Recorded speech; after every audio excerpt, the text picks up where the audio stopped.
તો કમોસમી વરસાદ પર અંબાલાલ પટેલે આગાહી આપી છે કે હજુ પણ ગાજવીજ સાથે વરસાદની શક્યતા છે। ઉત્તર ગુજરાત અને સૌરાષ્ટ્રમાં વરસાદની વધુ શક્યતા છે। 7મી મે બાદ વરસાદનું જોર ઘટી શકે છે। 10 તારીખ સુધી મધ્યમથી હળવા વરસાદની શક્યતા રહેલી છે।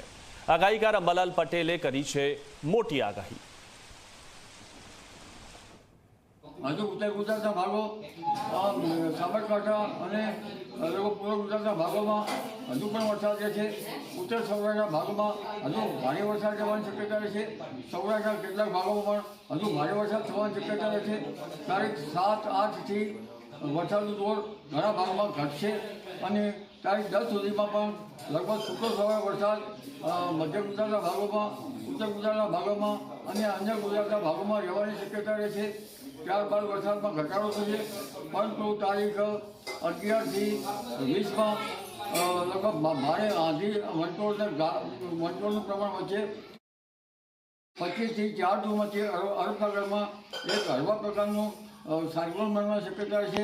જો તારીખ 25, 26, 27, 28 મેમાં વરસાદ થાય અને ત્યાર પછી વરસાદ ન થાય તો ચોમાસામાં તેની અસર બરાબર સારી ન રહેતા વરસાદ જે છે એ ઘણા દિવસો સુધી લંબાઈ પણ શકવાની શક્યતા રહે। અથવા જેઠ સુદ બીજે જો વરસાદ ગાજવીજ સાથે થાય તો પણ વરસાદનો ગરમ ઘટી જતો હોય છે। એટલે હવે વરસાદ માટે દિગ્દર્શક તારીખ 25મીથી 7 જૂન વચ્ચેનો સમય ગણાશે।